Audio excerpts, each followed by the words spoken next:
Boa tarde, bom dia, boa noite. É um prazer tê-lo aqui no nosso canal, aqui no Instagram. É muito importante tê-lo aqui no nosso canal.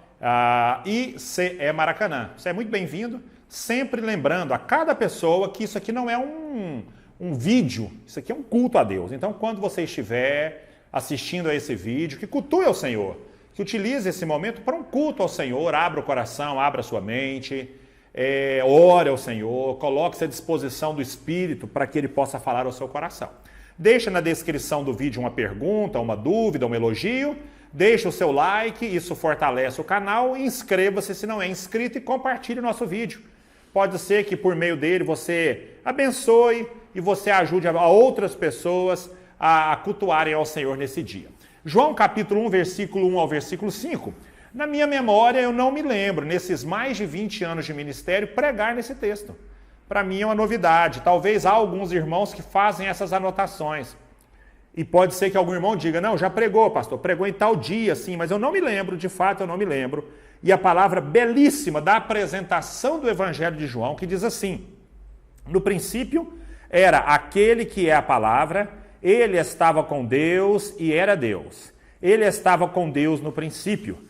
Todas as coisas foram feitas por intermédio dele. Sem ele, nada do que existe teria sido feito.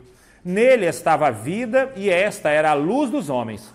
A luz brilha nas trevas e as trevas não a derrotaram. Que maravilha, que coisa linda, que coisa maravilhosa que é esse texto. A partir do verso 6, João começa a narrativa bíblica, certo? Seguiu um homem enviado por Deus chamado João, então ele vai começar a história. Significa que essa primeira parte é uma peça introdutória, uma apresentação extremamente importante e profunda sobre Jesus. Se você for perguntado algumas vezes quantas palavras tem a língua portuguesa, você saberia responder? O VOLPE, Vocabulário Oficial da Língua Portuguesa, ele nos ensina que existem aproximadamente na língua portuguesa, pelo menos é registrado no VOLPE, mais de 380 mil verbetes. 380 mil verbetes, que são palavras nas suas mais diferentes variações. 380 mil verbetes. Por exemplo, a palavra manga de camisa, manga de chuva, né, que é uma expressão regional, a manga da fruta, a manga do verbo mangar, ele mangou, ele manga, 380 mil verbetes diferentes. Essa é aproximadamente a quantidade de palavras que é reconhecida pela língua portuguesa. Se eu fizer uma outra pergunta, talvez um pouquinho mais difícil, quantas palavras uma pessoa precisa saber para falar um idioma? Essa aqui é uma outra questão muito polêmica. Nós vamos encontrar aí as mais diversas, as mais variadas respostas. Mas entre essas respostas, nós podemos dizer que com 500 palavras aproximadamente, um iniciante fala um idioma. Então, se você vai mudar para a China, com 500 palavras do mandarim, do chinês, você vai se comunicar breve e basicamente, vai entender expressões, vai conseguir pedir comida, vai conseguir conversar com alguém. Se você souber 3.000 palavras, 6 vezes mais do que aquilo que é básico, você pode dizer que você é um falante fluente de uma língua. 3.000 palavras aproximadamente. Imagina, meu querido irmão, de 300 mil palavras, se você souber 1% dessas palavras, você já é um falante fluente. Agora, se você quer ser um acadêmico, escrever no nível de academia, de mestrado, de doutorado, ser um professor de língua portuguesa, ou de qualquer outra disciplina, mas no nível alto da academia, você terá, ou provavelmente terá um vocabulário aproximado aí de 6.000 palavras diferentes. Não mais do que isso. 6.000 palavras diferentes. Quando eu penso na palavra, na questão bíblica, nós vamos encontrar a importância da palavra. A Bíblia nunca nos negou ou negou a nós a importância da palavra. A palavra é de fato importante. O que nós julgamos e que foi um erro teológico difundido durante muito tempo, a história de que a palavra tem poder no sentido da confissão positiva. Isso nós não acreditamos, a nossa igreja não acredita nisso. Do tipo, eu levantei cedo e digo, hoje eu vou fazer a maior venda do meu dia, e porque você proferiu uma palavra, aquilo vai acontecer. Nós não acreditamos nisso. Nós acreditamos no poder da oração, no poder da fé, nós acreditamos no poder da dedicação do trabalho das pessoas, nós acreditamos, mas porque você pronunciou aquilo vai acontecer? Não, eu não acredito. Agora, a Bíblia sempre diz que a palavra tem muito poder. A palavra tem poder na vida de uma criança, na vida de um adulto, na vida do cônjuge, na vida do funcionário. Olha, você é um burro, você é uma pessoa que não dá conta das coisas. É claro que esse tipo de palavra tem tanto poder. A gente vive no Brasil uma discussão muito grande sobre preconceito racial, sobre preconceito a partir de classes sociais. E às vezes as pessoas são muito duras mesmo nas suas palavras em relação ao próximo. Eu me lembro quando eu trabalhava numa farmácia, isso eu tinha 18 anos, 17 para 18 anos. Na época ainda o talão de cheque era muito utilizado. É tão interessante como os dias mudam, né, meus queridos? Hoje, basicamente, ninguém usa talão de cheques mais, quase ninguém. Eu mesmo tenho talão de cheques lá em casa, mas deve ter aí, sei lá, meses, talvez anos, que eu não preencho um cheque.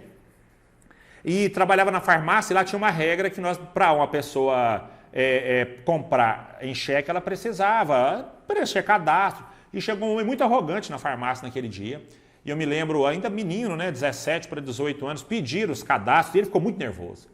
E ele se virou para mim e disse o seguinte, você é um pobre, você aí é um balconista de farmácia, você nunca vai ter um cheque igual ao meu. Olha para você ver como é que as palavras são pesadas, né? Mal sabia ele que hoje em dia cheque, ninguém nem quer cheque mais. E de fato, às vezes as pessoas proferem palavras muito duras em relação à vida das pessoas. Provérbios capítulo 18, verso 20 e verso 21, do fruto da boca enche-se o estômago do homem, o produto dos lábios o satisfaz, a língua tem poder sobre a vida e sobre a morte, os que gostam de usá-la comerão seu fruto. Percebe que a palavra tem poder sobre a vida e sobre a morte? Eu tenho um sermão meu, creio que não está aqui no nosso canal ainda, mas provavelmente um dia gravarei, falando sobre pena de morte no Brasil. E entendendo que nós, cada pessoa, de acordo com a Bíblia, tem uma pena de morte na sua boca. Provérbios diz que a vida ou a morte, a vida e a morte estão na boca de quem fala alguma palavra. A palavra. O texto de João, diferentemente dos demais evangelistas, Mateus, ele apresenta, o primeiro escrito de Mateus no seu livro é a genealogia de Jesus. Vai dizer filho de quem, neto de quem, bisneto, então é a genealogia. Marcos, ele apresenta Jesus como filho de Deus. Então ele vai apresentar Jesus como filho do Deus vivo, como filho de Deus. Lucas, ele se apresenta antes de apresentar o evangelho. Ele diz, olha, eu sou um historiador, ele era médico, mas ele também era um historiador. E como historiador, eu faço a história, escrevo a história. Lucas é o historiador. João apresenta de uma forma muito profunda Jesus, dizendo que Jesus é a palavra. Jesus é o Logos, Jesus é o Logos, Jesus é a palavra. O termo grego para palavra, para esse termo que João apresenta Jesus, é o Logos. João, ele é, sem sombra de dúvidas, o mais teológico dos evangelistas. Nós temos no Evangelho de Lucas, o evangelho com a maior carga teológica. Eu falei Lucas? Não, João, tá? João é o evangelista mais teológico. O livro de João é o livro que tem mais teologia dentro do evangelho. Teologia de forma doutrinária, direta, tá? Para que não fique aí nenhuma dúvida. Para se ter uma ideia, o livro de João não conta parábolas, nenhuma parábola. O livro de João, ele vai trabalhar apenas com 7 milagres, apenas 7. Inclusive, o livro de João é conhecido como o livro dos 7 milagres. Também na igreja já fiz uma série de sermões com 7 milagres de Jesus. Você tem apenas 7 milagres. E, de fato, João é aquele que apresenta as reivindicações mais fortes sobre a divindade de Jesus. João capítulo 8, versículo 24, é uma dessas reivindicações, Jesus dizendo, eu lhes disse que vocês morrerão em seus pecados, se vocês não crerem que eu sou, de fato morrerão em seus pecados. Eu sou Deus, eu sou. E aqui, como é que João, esse grande teólogo, ele apresenta Jesus? Ele vai dizer que Jesus é a palavra. Jesus é a palavra, o conhecimento. Jesus, de fato, é a palavra. Aqui, diante dos seus olhos, tem uma tradução um pouquinho mais literal do texto, extraída de uma Bíblia grega, e ele faz a tradução mais literal um pouquinho ao texto. E ele diz o seguinte: em princípio era a palavra, e a palavra estava junto ao Deus, e Deus era a palavra. Estava em princípio na presença de Deus. Tudo através dele veio a ser. E, sem ela, a palavra, nada que existiu veio a ser. Nele estava a vida, e a vida era a luz dos homens, e a luz brilha das trevas, e as trevas não prevaleceram contra ela. Aqui tem uma tradução muito mais, talvez mais literal, inclusive que precisaria passar por revisões para que o texto fosse um pouquinho mais claro. Mas quando eu vou lá no texto, é exatamente essa ideia que o texto grego me passa. A ideia de que Jesus, ele é a palavra, Jesus é o Logos, Jesus é a palavra. E importante nós entendermos o que é palavra, o que é essa palavra. Ela tem uma ampla utilização no Novo Testamento. Você tem aqui uma ampla utilização do termo Logos no Novo Testamento. Em 2 Tessalonicenses capítulo 3, verso 1, a ideia é a mensagem. É a mensagem que se torna conhecida a todos. A segunda carta de Paulo aos Tessalonicenses, capítulo 3, deixa eu só abrir aqui, segunda carta de Paulo aos Tessalonicenses, capítulo 3, verso 1. E finalmente, irmãos, orem por nós para que a palavra do Senhor, está aqui Logos, a palavra do Senhor, é a mensagem, a ideia não é a palavra, uma palavra, outra palavra separadamente, é a mensagem.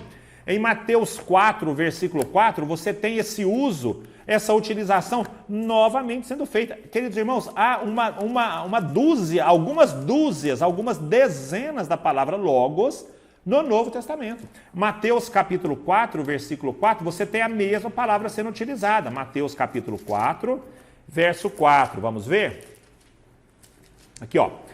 Jesus respondeu: está escrito, não só de pão viverá o homem, mas de toda palavra que procede da boca de Deus, de todo Logos, da palavra, da mensagem que vem da boca de Deus. Você tem essas expressões aqui. E é exatamente isso que João está nos apresentando. Que Jesus, ele é a revelação plena de Deus para o homem. Tudo o que Deus quer dizer tornou-se homem. Olha que expressão maravilhosa. Jesus é a palavra. Quando um grego lia essa expressão Logos, nós estamos aqui num contexto de uma alta influência do mundo grego, aqui inclusive na região de Jesus, para essa região para onde o evangelho foi propagado. A ideia, quando o grego sabia que o Logos esteve entre nós, a ideia é que o raciocínio lógico, que a mensagem, que o conteúdo esteve entre nós, ou seja, tudo o que Deus quis dizer ao homem, ele disse por meio de Jesus. Jesus é o Logos, Jesus é a palavra de Deus na terra. Toda palavra que nós chamamos de Bíblia, a palavra, ela aponta para Cristo. Por isso que nós entendemos a palavra, a Bíblia, como palavra de Deus, porque desde Gênesis capítulo 1 até Apocalipse, todos os 66 livros, eles apontam para Jesus, que é o ápice da palavra, que é a revelação plena de Deus. Até Jesus apontando para o Messias que viria. De Jesus para frente mostrando o Jesus que virá. Para que a gente possa viver a vida na terra esperando a volta de Cristo. Jesus é a palavra.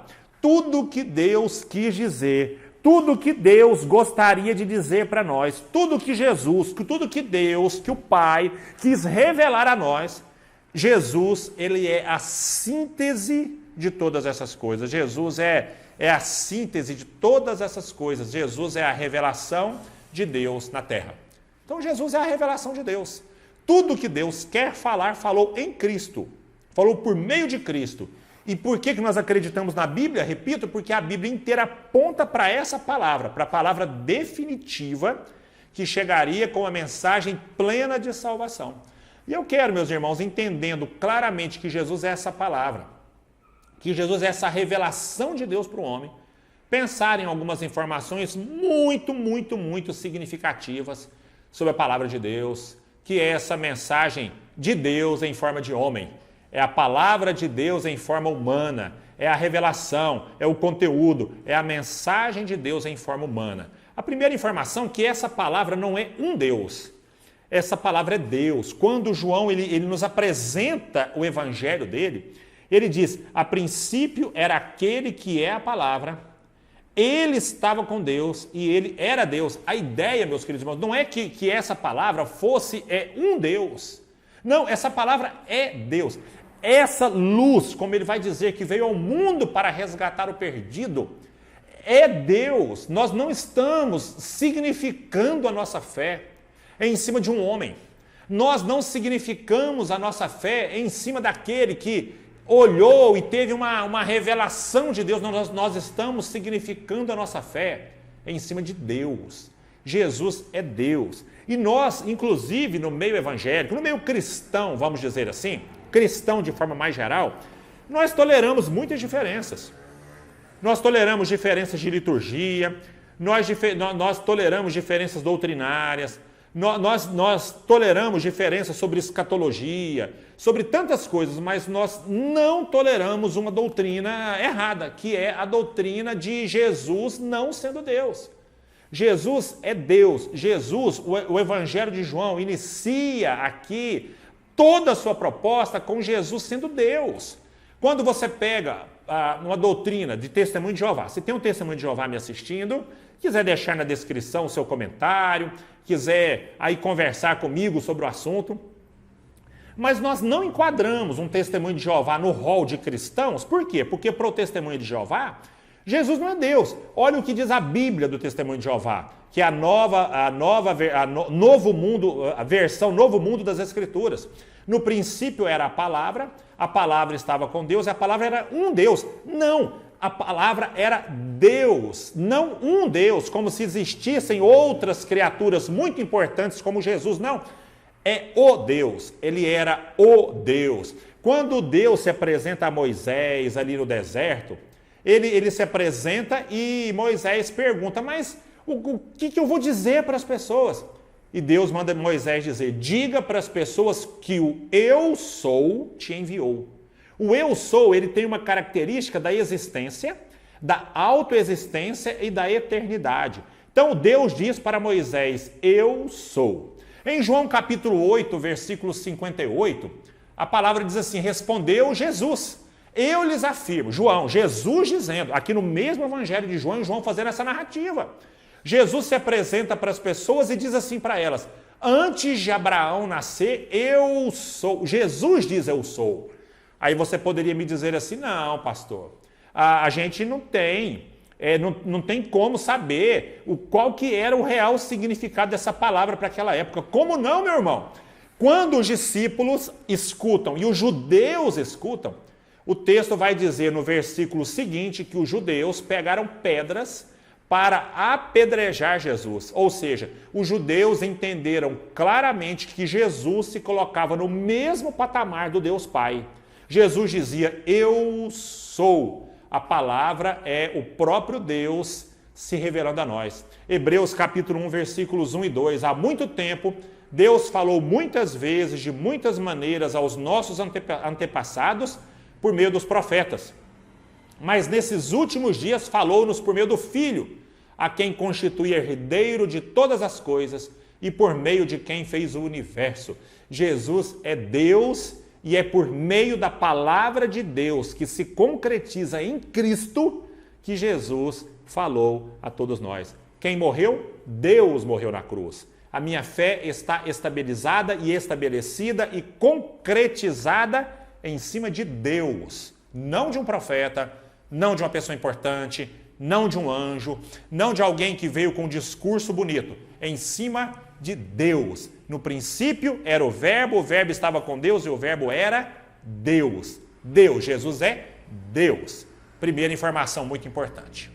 A segunda informação muito importante trazida aqui pelo texto do evangelista João, sobre a palavra, sobre o logo, sobre a mensagem, sobre o raciocínio, sobre o conteúdo de Deus para os homens, que é Jesus, é que a palavra, ela não é uma criação, a palavra, ela é criadora. Olha que interessante, porque aqui há uma outra questão que nos chama muito atenção. É a ideia de um Jesus que antes de salvar o homem, ele cria o homem.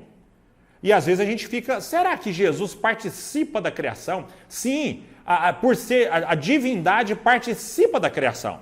Eu fiquei esses dias dando uma aula fora, pensando sobre as grandes criações da humanidade. Você sabe que das grandes mentes da humanidade é Leonardo da Vinci. O escultor não sei se Leonardo da Vinci tinha escultura, eu creio que não. O grande pintor renascentista, Leonardo da Vinci, e ele também era um grande inventor. Vamos dizer que, entre outras coisas, o Leonardo da Vinci tinha ali um protótipo do tanque de guerra do seu lado esquerdo. O Leonardo da Vinci tinha provavelmente ali um protótipo do paraquedas, apesar que as pessoas vão dizer, e a história diz isso, que na China, muito antes do Da Vinci, já tinha a proposta do paraquedas.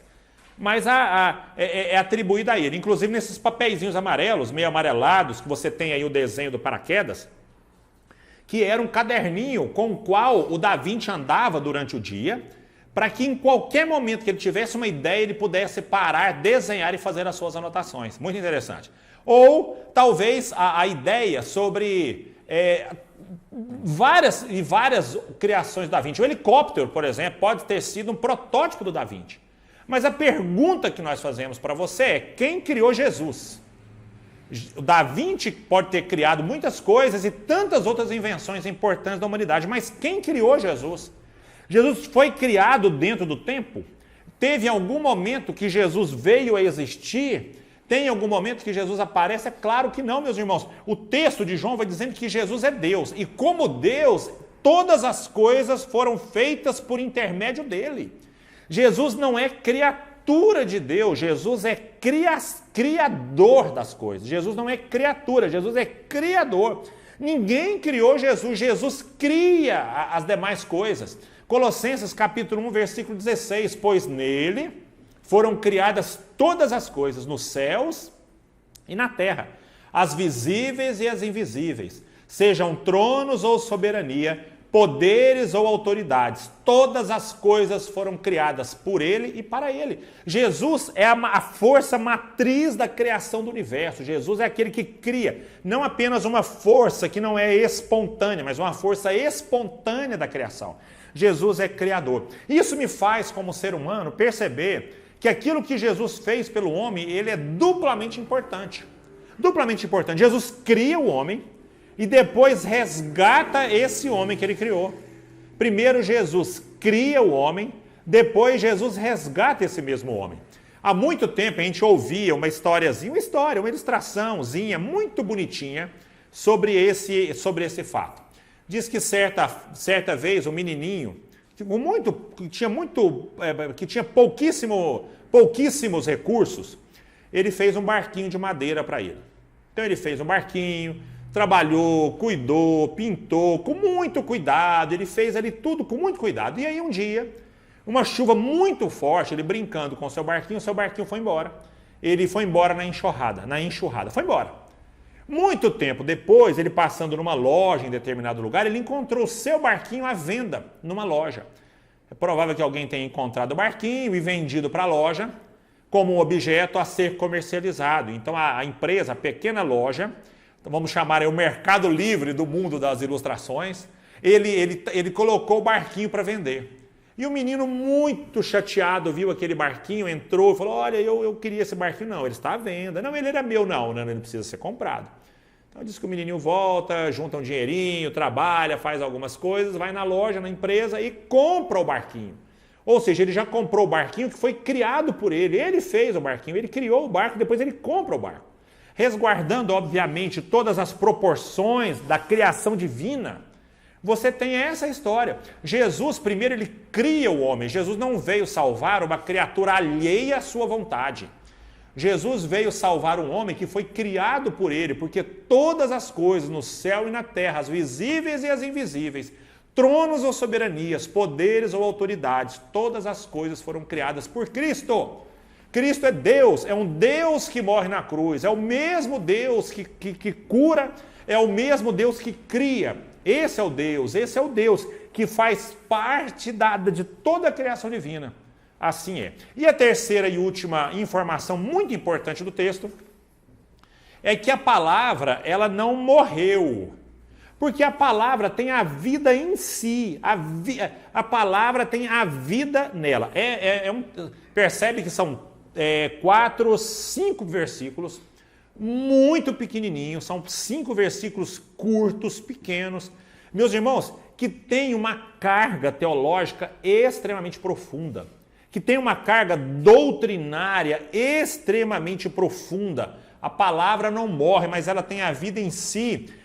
Verso 3, todas as coisas foram feitas por intermédio dele, sem ele nada do que existe teria sido feito. Nele estava a vida estava nele, ele era a luz dos homens.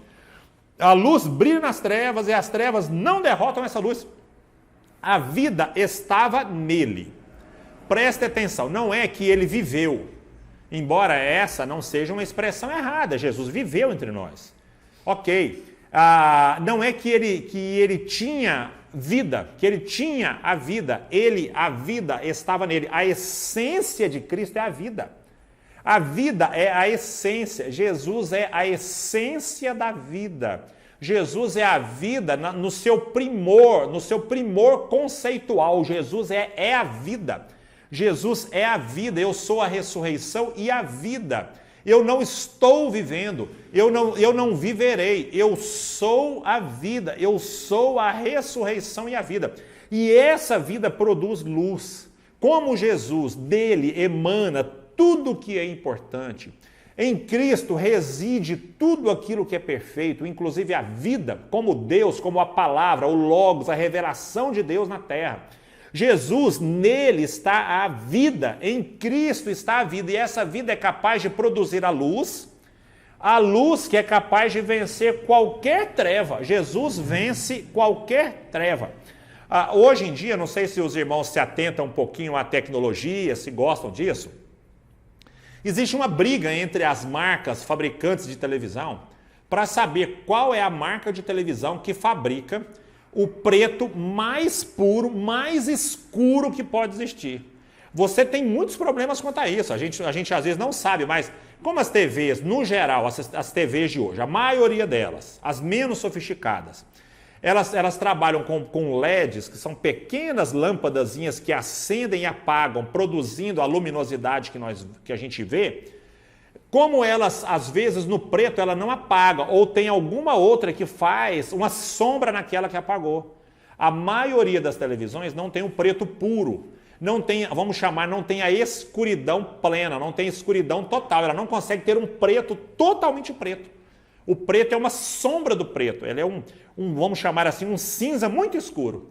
Mas essa TV aí não estou ganhando nada, essa TV aí que você está vendo na televisão não é patrocínio, não é merchandise aqui para o nosso canal, aqui para a nossa igreja, mas ela promete ter um preto puro, porque cada luzinha dela acende individualmente e quando elas apagam ele consegue ter um preto totalmente puro, ou seja, a escuridão plena. Essa marca de televisão diz que ela é a primeira que consegue fazer um preto totalmente preto, um escuro totalmente escuro. É interessante que o texto vai dizendo que Jesus, ele é a luz da vida, e como luz da vida, ele dá a vida. Aliás, Jesus é a vida e como vida plena, ele dá a luz. Ele dá a luz. João capítulo 8, versículo 12, João trabalha muito com esses elementos. Capítulo 8, versículo 12, ele diz o seguinte, falando novamente ao povo, Jesus disse: eu sou a luz do mundo, eu sou a luz do mundo, eu sou a vida que dou a luz. Depois, capítulo 9, versículo 5. Aqui, no capítulo 9, João capítulo 9, versículo 5. Enquanto estou no mundo, sou a luz do mundo.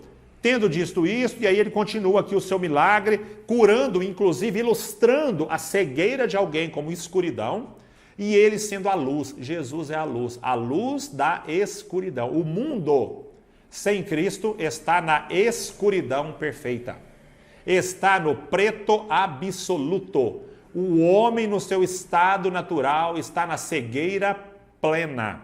100% cego, 100% andando no escuro. Inclusive, Jesus diz que boa parte do mundo e de muitos profetas é como se cego estivesse guiando cego. É alguém que não enxerga nada, que tem escuridão total nos seus olhos, sendo guiando pessoas que estão na mesma situação. Jesus, ele é a luz que dá vida. Então é a luz que faz com que você possa enxergar e enxergando você tenha vida. Essa é a palavra de Deus para nós. Queridos irmãos, que coisa maravilhosa, que doutrina espetacular, que sermão extraordinário, que palavra maravilhosa. É assim que João, o mais teológico dos evangelistas, é assim que Jesus é apresentado por João, a palavra, o logos, o conhecimento, a revelação.